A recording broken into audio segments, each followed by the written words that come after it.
لهم بالإحسان إلى يوم الجزاء. أما بعد فأعوذ بالله من الشيطان الرجيم. بسم الله الرحمن الرحيم.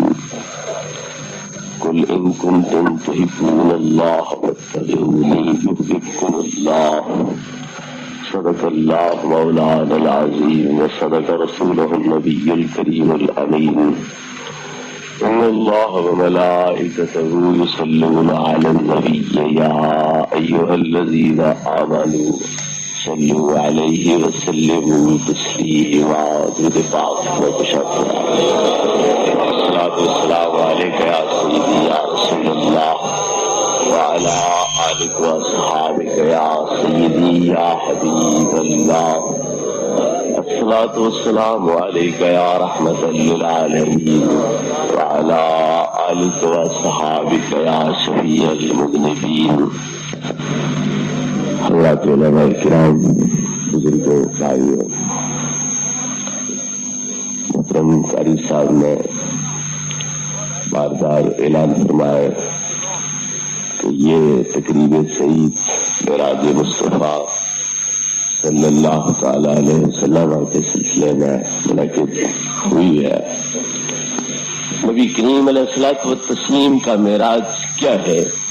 الصلوۃ والتسلیم جس جگہ پر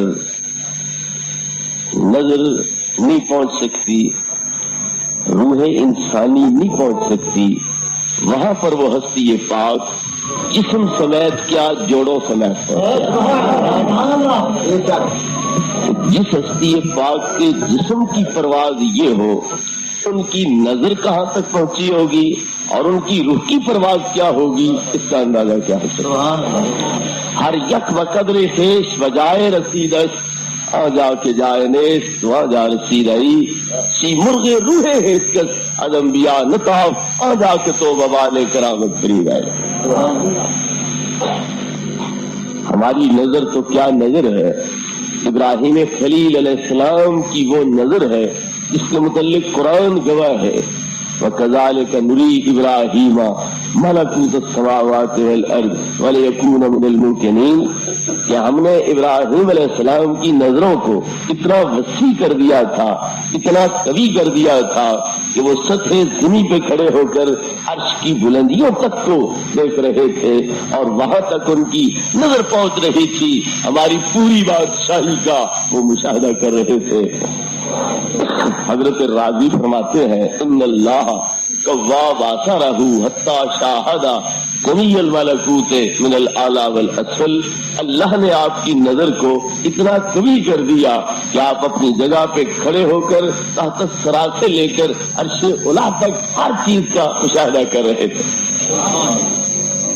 لیکن قرآن کی گواہی کے مطابق وہ نگاہ اقدس ملکوت تک محدود رہی، اللہ کی مخلوقات تک محدود رہی، اللہ کی بادشاہی تک محدود رہی. خود بادشاہ کو دیکھا، اس کا مشاہدہ کیا. قرآن سے بہرحال یہ نہیں پتہ چلتا، تو پھر اندازہ کیجئے کہ نگاہ حضرت خلیل علیہ السلام کی اور اتنی کبھی کہ بس اٹھنے کی دیر ہے، عرش کے کناروں سے جا ٹکراتی ہے، لیکن جہاں وہ رک گئی ہے وہاں سے آگے نبی کریم علیہ السلام جسم پاک سمیت پہنچے. نعرہ تکبیر، نعرہ رسالت. جن کے جسم پاک کی رفتار حضرت خلیل اللہ علیہ السلام کے نور نگاہ سے زیادہ ہو اور ان کی پرواز شروع وہاں سے ہو رہی ہو جہاں حضرت خلیل اللہ کی نگاہ کی انتہا ہو رہی ہو، تو پھر ان کی لطافت کا کیا اندازہ ہو سکتا ہے، نورانیت کا کیا اندازہ ہو سکتا ہے اور قوت کا کیا اندازہ ہو سکتا ہے. انبیاء علیہ السلام کی روحیں آسمانوں پر موجود ہیں، جسم سمیت بھی ہے حضرت عیسیٰ علیہ السلام، حضرت ادریس علیہ السلام، لیکن باقی حضرات کی روحیں موجود ہیں. کسی روح نے یہ جرت نہیں کی کہ جہاں یہ جا رہے ہیں ہم بھی ساتھ چلے چلتے ہیں. یہاں جو استقبال کر لیا ہے تو وہاں تک مائیت بھی اختیار کر لے، رفاقت بھی اختیار کر لے، تو روحیں بھی وہیں کھڑی رہی ہیں. وہ جبریل امین جو لانے کے لیے بھیجے گئے تھے وہ بھی اپنے مقام سدرا پہ جا کے رک جاتے ہیں، آگے وہ بھی نہیں چلتے ہیں. تو سب نوری بھی نیچے ہے، سب انبیاء بھی نیچے ہے، ان کی روحیں بھی نیچے ہیں، اور یہ محبوب اپنے جسم سمیت وہاں پر پہنچے ہوئے ہیں جہاں مکان ہی ختم ہو گئے. اس سے پتہ چلتا ہے نہ انبیاء کی روحوں میں اتنی لطافت تھی اتنی جسم مصطفیٰ میں تھی، اور نہ ان کی نگاہوں کے نور میں اتنی لطافت تھی اتنی پیارے مصطفیٰ صلی اللہ علیہ وسلم کے جسم میں. جن کے جسم پاک کی لطافت ان کی روحانیت سے زیادہ، نور نگاہ سے زیادہ ان کے باطن کی، ان کی روحانیت کی لطافت کا کیا اندازہ ہے. سی مرغے روحے ہے کس انبیاء لطاف آ جا کے تو بوالے کرامت فرید آئی، ہر یک بقدر خیش بجائے رسید آ جا کے جائے نیس آ جا رسید آئی. اس کا ترجمہ حضرت بریلوی نے اپنی زبان میں اس طرح کیا ہے: نہ حجاب چرخ و مسیحی پر، نہ کلیم و طور نہا، مگر جو گیا عرش سے بھی ادھر وہ عرب کا نا کر سوار. نبی کریم علیہ الصلوۃ والتسلیم کی مختلف شانیں ہیں، یہاں ظاہر ہونے والی اور ہے، وہاں پر ظاہر ہونے والی اور ہے. کبھی آپ بھیڑوں کے پیچھے، بھیڑے آگے آگے، نگرانی ہو رہی ہے، چرائی جا رہی ہے. کبھی یہ بھی وقت ہے، کبھی وہ بھی ہے کہ انبیاء پیچھے پیچھے ہیں، آپ آگے آگے. کبھی یہ بھی مقام ہے، گھوڑے پر سوار ہے، گھوڑے کا پاؤں پھسلتا ہے، زمین پہ آ جاتے ہیں، پاؤں کو موچ آ جاتی ہے. اونٹنی پہ سوار ہے، اونٹنی کا پاؤں پھسلتا ہے، وہ زمین پہ آ رہتی ہے، آپ بھی زمین پہ آ جاتے. اور کبھی یہ بھی ہے کہ نہ براق ساتھ دے رہا ہے، نہ رفرت ساتھ دے رہا ہے، نہ جبریل ساتھ دے رہا ہے، اکیلے جا رہے ہیں اور ایک ایک قدم میں 500 سال کا راستہ طے کیا جا رہا. کبھی یہ بھی شان ہے کہ بھوک کی وجہ سے پیٹ میں پتھر بندھے ہیں، اور کبھی یہ بھی شان ہے کہ مہینے گزر جاتے ہیں بھوک پیاس محسوس ہی نہیں ہوتی. نہ حلیمہ بھید کھلا ہے یہ، نہ مقام چوہ چرا ہے یہ، تو خدا سے پوچھ وہ کون تھے تیری بکریاں لے. حضرات محترم، نبی کریم علیہ الصلوۃ والتسلیم وہاں تشریف لے گئے، وہاں آج گئے، روز جاتے تھے، ہر وقت جاتے تھے، ہر وقت رہتے تھے وہاں پہ. یہ کیا معراج ہے کہ ایک معراج ہے، ایک معراج ہے. وہ آقا تو کہتے ہیں ابھی تو اندر ربی فیطعمنی ویسقینی، میں ہر رات رب کے پاس ہوتا ہوں، مجھے وہ کھلاتا پلاتا. اظل عند ربی فیطعمنی ویسقینی، میں ہر دن رب کے پاس ہوتا ہوں، وہ مجھے کھلاتا پلاتا. جب ہر دن وہاں ہے، ہر رات وہاں ہے، تو پھر تو ہر لمحہ معراج ہے. پھر یہ ایک معراج کیسی؟ ہر لمحہ ہے باطن کی معراج، روح کی معراج. اور روح جب اپنی انتہائی کمال کو پہنچ گیا، اس نے جسم کو بھی اس طرح اپنے ساتھ ملا لیا کہ آج جو روح کی پرواز ہے وہی جسم کی بھی پرواز. جب ایک ولی کامل ہو جاتا ہے وہ مشرق سے مغرب میں ایک قدم کے اندر پہنچتا ہے، لیکن جس میں انسانی تو اتنا تیز نہیں جا سکتا، ہوا کے دباؤ سے چر جائے، پھٹ جائے، ختم ہو جائے. ایک آن میں مشرق سے مغرب کوئی تیز سے تیز رفتار آج تک اتنا میزائل نہیں ایجاد ہو سکا. یہ کیسے ہو سکتا ہے؟ جب روح اپنی پوری قوت پہ آ جاتا ہے اور جسم کو اپنا تابع کر لیتا ہے، پھر یہ مادی پتلا نہیں رہتا، نوری مجسمہ بن جاتا ہے. جو جبریل میکائیل کی پرواز ہوتی ہے وہی روح انسانی کی پرواز. پہاڑوں کے اندر داخل ہو جاتے ہیں، پہاڑوں کے پار ہو جاتے ہیں، زمین کے نیچے چلے جاتے ہیں. نہ زمین حجاب رکاوٹ بنتی ہے، نہ پہاڑ حجاب اور رکاوٹ بنتے ہیں. تو پتا چلا کہ یہ بدن اب اپنی بدنی کثافت پہ نہیں ہے، بلکہ یہ بدن بھی نور بن چکا ہے، یہ بھی روح بن چکا ہے، تو جس کی غلامی میں آ کے ایک ولی کے روح کی یہ طاقت اور پاور ہوتی ہے کہ وہ جسم کو اپنے جیسا کر لیتا ہے، تو وہ محبوب جو لوگوں کے روحوں کو اس مقام پہ پہنچا رہا ہے، اور ان کی روح کا مقام کیا ہوگا اور ان کے طوفان کر جسم کا مقام کیا ہوگا؟ نعرہ تکبیر، نعرہ رسالت، عظمت مصطفیٰ۔ حضرات گرامی، اللہ رب العزت نے نبی کریم علیہ الصلوۃ والتسلیم کو 3 طرح کی معراجیں کرائی ہیں۔ ایک معراج ہے خواب کے لحاظ سے، ایک ہے روحانیت کے لحاظ سے، ایک ہے پھر جسم کے لحاظ سے۔ یہ مرحلہ وار تدریجی طور پر یکے بعد دیگرے یہ معراج کرائے گئے، کیونکہ یکدم پہلی دفعہ اگر آپ کو جسم سمیت وہاں پر بلایا جاتا تو ہو سکتا ہے جس طرح طور موسیٰ کلیم علیہ السلام پہ رد عمل ہوا تھا اسی قسم کا رد عمل ہو جاتا، جو زلیخا کی سہیلیوں پر یوسف علیہ السلام کے دیدار سے رد عمل ہوا تھا اسی قسم کا رد عمل ہو جاتا۔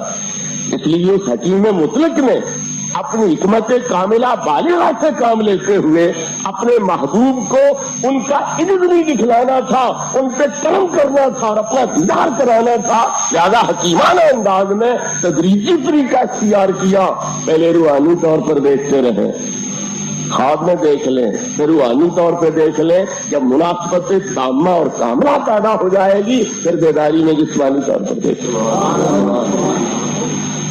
نبی کریم علیہ الصلوۃ والتسلیم فرماتے ہیں رأیت ربی عز وجل بینا انا نائم، میں سویا ہوا تھا تو میں نے اس دوران اپنے رب تبارک و تعالیٰ کو بڑی بہترین شان میں دیکھا، حسین ترین شان کے اندر دیکھا۔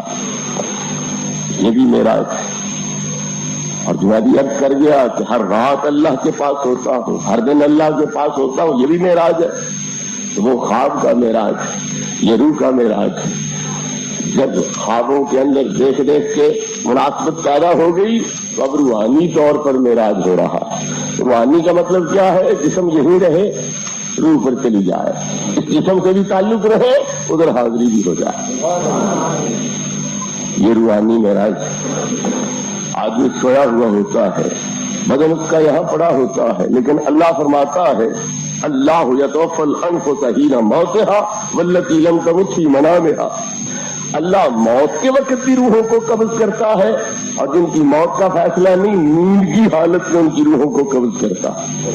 تو بدن یہاں ہے، دل دھڑک رہا ہے، نبض چل رہی ہے، سانس کا تسلسل قائم ہے، چارپائی پہ لیٹے پہلو بدلے جا رہے ہیں، کروٹیں لی جا رہی ہے، لیکن روح وہاں بھی حاضری دے رہی ہے، اللہ کے پاس بھی موجود۔ اور جو عامی لوگوں کی روح ہے وہ تو وہاں مقید رہی، پابند رہی، لیکن جو کاملین کی روح ہے وہ فرشتوں سے ملتی ہے، جنتوں کی سیریں کرتی ہے، طرح طرح کے عجائبات دیکھتی ہے۔ وہ بیان کرتے ہیں آج باغ دیکھا، جنت دیکھی، آج فلاں ہستی کی ملاقات ہوئی، فلاں پیغمبر کی حاضری نصیب ہوئی، وہ یہ بیان کرتے ہیں، تو روح ان کی سیر کر رہی ہوتی ہے۔ تو کوئی خواب میں جنت کو دیکھے، کوئی کسی نبی سے ملاقات کرے، کوئی کسی فرشتے سے ملاقات کرے، اور اللہ رب العزت نے اپنے حبیب کے لیے یہ انتظام کیا کہ تم ادھر سو جایا کرو، ادھر روح میرے پاس آ جایا کرے، ادھر مراقبے میں بیٹھ جایا کرو، ادھر روح میرے پاس بھیج دیا کرو۔ ابھی تو پڑھے لکھے حضرات جانتے ہیں یہ مضارعہ کا صیغہ ہے جو دوام تجدد پہ دلالت کرتا ہے۔ ایک کام وقتاً فوقتاً ہوتا رہے تو اسے مضارعہ کے لفظ سے تعبیر کرتے ہیں۔ ہو چکا، آئی گئی ہو گئی بات تو اسے ماضی کے لفظ سے تعبیر کرتے ہیں۔ تو نبی کریم علیہ السلام نے بتلایا کہ یہ کوئی ایک واقعہ نہیں کہ میں گیا تھا رات کو یا دن کو، جاتا رہتا ہوں رات بھی دن بھی۔ کوئی شخص بھی صرف نام سے باخبر مانا دیکھے، یہی ہے